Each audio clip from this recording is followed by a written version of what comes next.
Welcome back on my YouTube channel. आज के video में हम डिस्कस करेंगे एम्स बीएससी नर्सिंग क्या है। मतलब जो एम्स बीएससी नर्सिंग है वो क्या है, उसका एंट्रेंस एग्ज़ाम क्या है, एंट्रेंस एग्ज़ाम के लिए एलिजिबिलिटी क्राइटेरिया क्या है, एज लिमिट क्या है, एंट्रेंस एग्ज़ाम कौन सा देना पड़ता है, इसका सिलेबस क्या है, कॉलेज फीस कितनी होती है, जो एंट्रेंस एग्ज़ाम अपन देते हैं उसका पेपर पैटर्न क्या है, उन सब के बारे में डिस्कस करेंगे। मतलब कंप्लीट एम्स बीएससी नर्सिंग के बारे में अपन डिस्कस करेंगे। तो देखते हैं। तो सबसे पहले अपन देखते हैं एलिजिबिलिटी, मतलब एम्स का पेपर कौन दे सकता है। सबसे पहले तो आपको पता ही है बॉयज ही पेपर नहीं दे सकते, गर्ल्स ही दे सकती है। तो एम्स का पेपर कौन, 12th बायोलॉजी गर्ल्स, जो 12th बायोलॉजी की गर्ल्स है वो दे सकती है।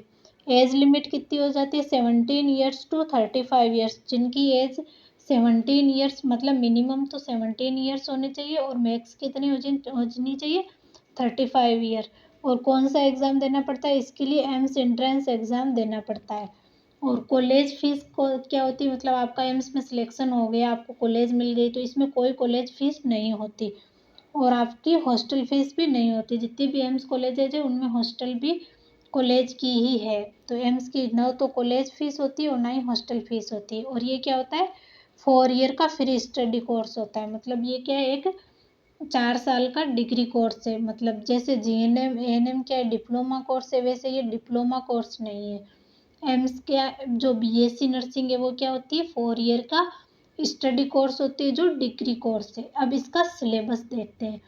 सबसे इम्पोर्टेंट तो सिलेबस और पेपर पैटर्न ही होता है। तो सिलेबस देखते हैं। इसके लिए सिलेबस क्या होता है, 11th और 12th की एनसीईआरटी पढ़नी होती है आपको।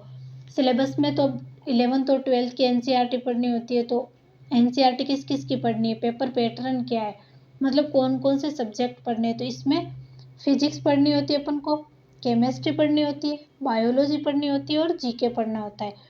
तो फिजिक्स के कितने क्वेश्चन आते हैं, तो फिजिक्स के अपन ने 30 क्वेश्चन आते हैं, केमिस्ट्री के 30 क्वेश्चन आते हैं, बायोलॉजी के 30 क्वेश्चन आते हैं और जो जीके है उसके 10 क्वेश्चन आते हैं। अब टाइम ड्यूरेशन, मतलब जो पेपर है वो कितने टाइम का होता है। पेपर जो होता है वो 2 आवर्स का पेपर होता है। लैंग्वेज तो पेपर हिंदी में भी आता है और इंग्लिश में भी आता है। नेगेटिव मार्किंग, इसमें नेगेटिव मार्किंग होती है जो 1/3 होती है। उसके बाद में एग्जाम का मोड, ये जो पेपर होता है ना एम्स बीएससी नर्सिंग का, वो ऑनलाइन होता है। जैसे बाकी पेपर होते हैं ना, जैसे आरयूएचएस बीएससी नर्सिंग के, वो तो ऑफलाइन होते हैं, लेकिन इसका एग्जाम का मोड क्या होता है, ऑनलाइन होता है। तो अब आपके सारे डाउट क्लियर हो गए होंगे कि एम्स का पेपर कौन दे सकता है, कौन नहीं दे सकता है, इसका सिलेबस क्या है, फीस कितनी लगती है, पेपर पैटर्न क्या है। तो आप समझ गए पेपर पैटर्न क्या है। इसमें फिजिक्स केमिस्ट्री और बायोलॉजी पढ़नी होती है। उसमें भी फिजिक्स केमिस्ट्री और बायोलॉजी का वेटेज ज़्यादा होता है। आपको 11th और 12th की एनसीईआरटी पढ़नी होती है।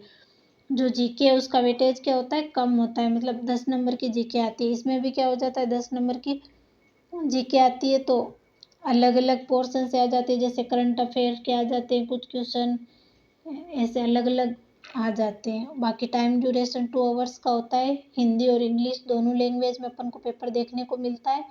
आई होप कि आपको एम्स बीएससी नर्सिंग से लेकर सारे जितने भी डाउट थे वो क्लियर हो गए। Thank you.